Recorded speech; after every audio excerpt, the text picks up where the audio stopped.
Bismillahirrahmanirrahim. Assalamualaikum warahmatullahi wabarakatuh. Izinkan kami dari gabungan kelompok 1 dan 5 akan menyampaikan sharing untuk materi manfaat kegunaan CSR, sebuah case study Telkom Corporate Social Responsibility.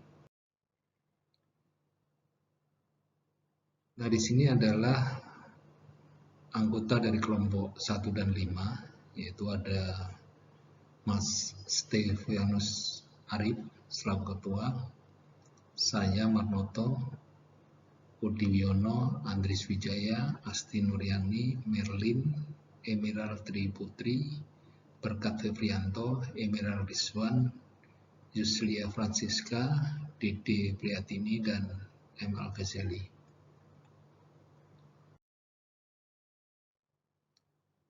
Ada 7 poin yang saya akan sampaikan di sini. Yang pertama, latar belakang. Yang kedua, visi dan misi daripada Telkom CSR itu sendiri. Strategi Telkom CSR, konsep Telkom CSR, program Telkom CSR, manfaat CSR, dan implementasi Telkom CSR.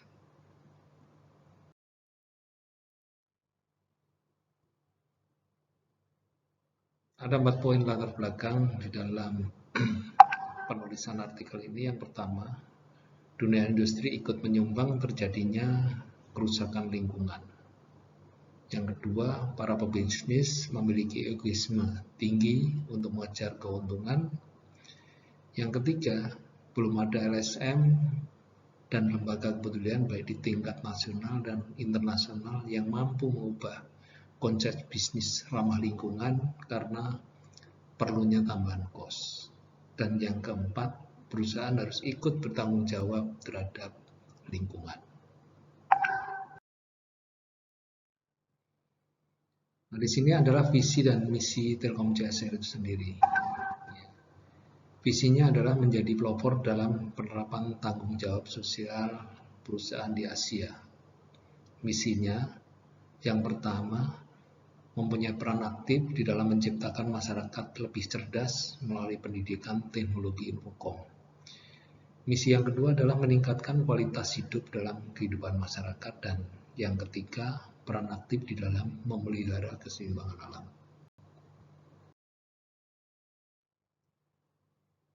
Nah, di sini ada 3 strategi yang digunakan di dalam menjalankan Telkom CSR, yaitu biasa disebut dengan triple play bottom line, yang meliputi 1, ekonomi, yang kedua sosial, dan yang ketiga lingkungan.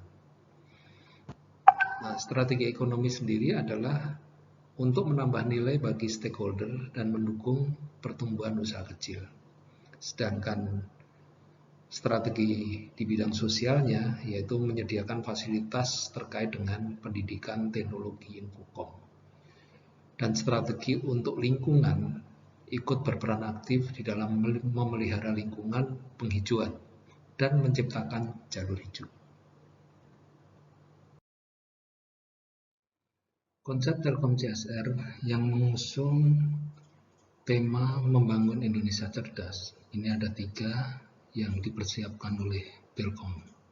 Yang pertama adalah melalui internet akses, yang kedua melalui indigo kreatif, dan yang ketiga melalui filantropi, yaitu program kemitraan dan program bina lingkungan. Ketiga program Telkom CSR yaitu akses internet, indigo kreatif, serta filantropi bisa kita jelaskan sebagai berikut. Untuk akses internet, yaitu dengan membangun Indonesia cerdas melalui pemanfaatan ICT bertransformasi menuju telecommunication, information, multimedia, dan education. Sedangkan indigo kreatif yaitu melalui bantuan pengembangan kreativitas industri dan masyarakat melalui Indonesian Digital Creative. Sedangkan filantropi melalui kemitraan dan bina lingkungan, yaitu dengan cara meningkatkan kemampuan usaha kecil agar menjadi tangguh dan mandiri melalui dana dari sebagian laba perusahaan Telkom yang disisihkan. Ada beberapa manfaat apabila perusahaan menjalankan CSR. Manfaat yang pertama adalah membangun brand diferensiasi. Nah, brand diferensiasi ini bisa diciptakan melalui citra perusahaan yang khas, baik, dan etis di mata publik, sehingga dapat menciptakan loyalitas pelanggan. Manfaat yang kedua adalah dari sisi human resources. Dengan menjalankan CSR, maka perusahaan akan dapat lebih mudah melakukan perekrutan karyawan yang berkualifikasi tinggi.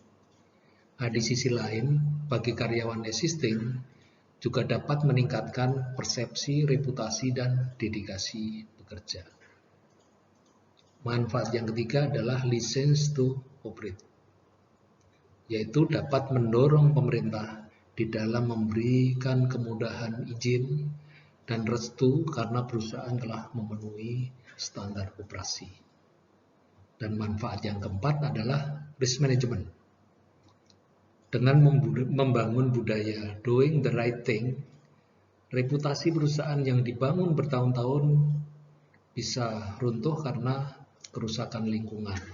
Sehingga apabila perusahaan menjalankan CSR terhadap kepedulian lingkungan, maka image perusahaan bisa tetap terjaga dengan baik.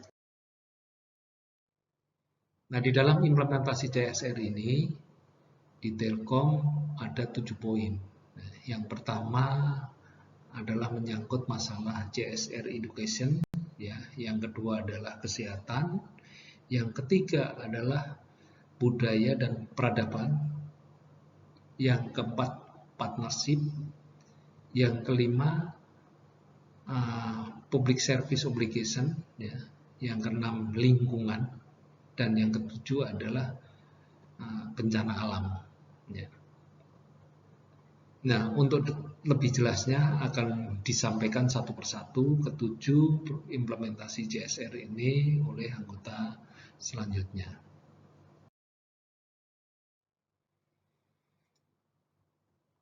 Untuk CSR bidang pendidikan, ya, kegiatan ini untuk meningkatkan kualitas pendidikan, baik skill, knowledge, dan attitude bagi masyarakat. Nah, program-programnya diantaranya adalah My Teacher, My Heroes, ya, guruku dan pahlawanku. Yang kedua adalah Cooperative Operation Academic, yaitu menerima mahasiswa-mahasiswa yang atau anak-anak yang masih sekolah untuk melakukan magang di industri telekomunikasi ini. Yang ketiga adalah program Internet Go to School, ya. Jadi memberikan wawasan, ya, pembelajaran kepada para siswa, khususnya sekolah-sekolah baik SMP maupun SMA tentang Internet Go to School. Di samping itu juga memberikan sosialisasi tentang internet sehat.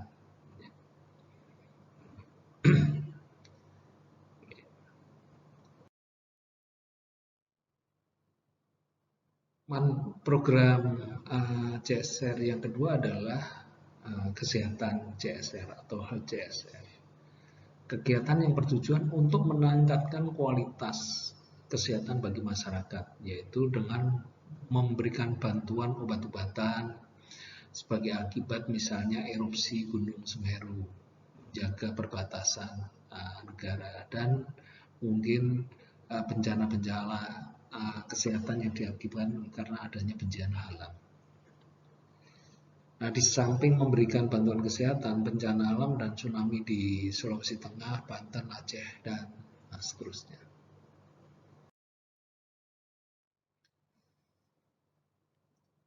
Implementasi yang ketiga adalah membangun budaya dan peradaban. Nah, kegiatan kepedulian untuk melestarikan dan membina budaya, seni, olahraga, agama, dan kegiatan kemasyarakatan, misalnya dengan lab e-learning pondok pesantren, kegiatan pasar murah, ya, bantuan pondok pesantren, santuan anak-anak yatim, dan khitanan massal. Implementasi yang keempat adalah partnership CSR. Nah, partnership CSR ini dituangkan dalam bentuk kegiatan untuk mempererat jaringan kemitraan dengan pihak ketiga, baik di bidang produk yang related maupun non-related dengan core business Telkom. Nah, misalnya program kemitraan dan bina lingkungan untuk UMKM dan petani. Program adik mudik asik. Ya. Posko Telkom Peduli Nahru, Natal, Hari Raya, dan Tahun Baru. Implementasi yang kelima adalah Public Service Obligation CSR, yaitu melalui penyediaan layanan fasilitas telekomunikasi, informasi, teknologi, multimedia, dan entertainment education. Dan ini diimplementasikan untuk Ganesha Speedy Science Park yang berada di ITB.